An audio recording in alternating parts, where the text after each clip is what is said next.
আচ্ছা, তোমাদেরও কি রাতের ভাত বেশি হয়? তাহলে এই রেসিপিটা তোমাদের জন্য। চলো রেসিপিটা কিভাবে করবে দেখে নিই। তার জন্য নিয়ে নিয়েছি পেঁয়াজ, টমেটো, কাঁচা লঙ্কা, রসুন আর আদা। এগুলো সব আমি কুচিয়ে নিয়েছি। আর নিয়েছি সয়াবিন। সয়াবিনটাকে আমি একটু গরম জলে ফুটিয়ে জল নিংড়ে নামিয়ে নিয়েছি। আর কড়াইতে একটু লবণ দিয়ে অল্প তেল দিয়ে ওটা ভেজে নেব ভালো করে। ভাজা হয়ে গেলে একটা পাত্রে আমি নামিয়ে নেব।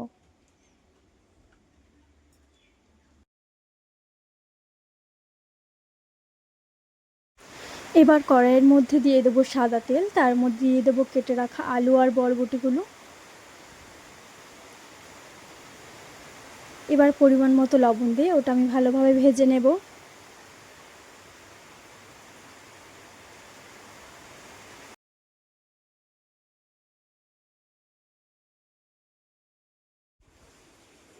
ভাজাটা হয়ে গেছে আমার, এবার আমি একটা পাত্রে নামিয়ে নেব।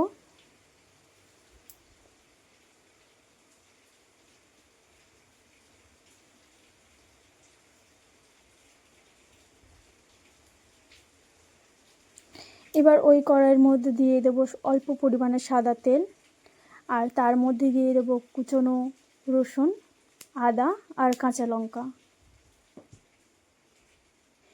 দিয়ে আমি 1 মিনিট মতো ভালোভাবে ভেজে নেব।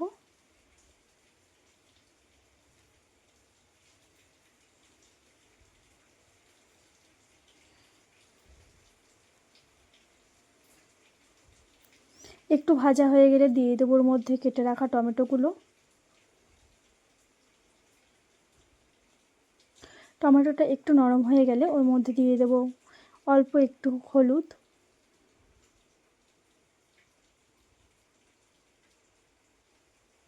আর দিয়ে দেব গরম মশলা গুঁড়ো।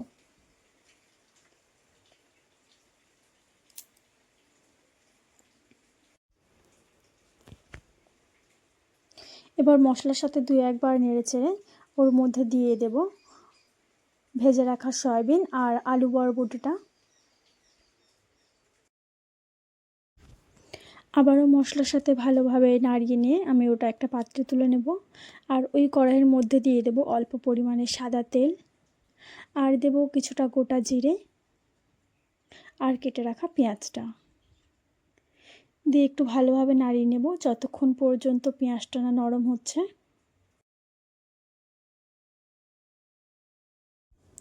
পেঁয়াজটা নরম হয়ে গেলে আমি এবার দিয়ে দেব ভাত। ভাতটা দিয়ে 2-1 বার পেঁয়াজের সাথে ভালোভাবে নাড়িয়ে দিয়ে দেব পরিমাণ মতো লবণ।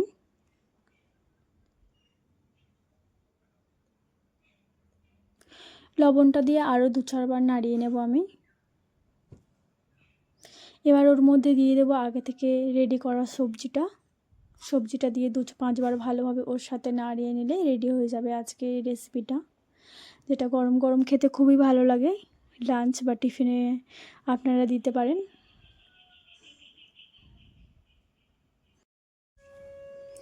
আজকে এই পর্যন্ত, দেখা হচ্ছে নেক্সট ভিডিও নিয়ে।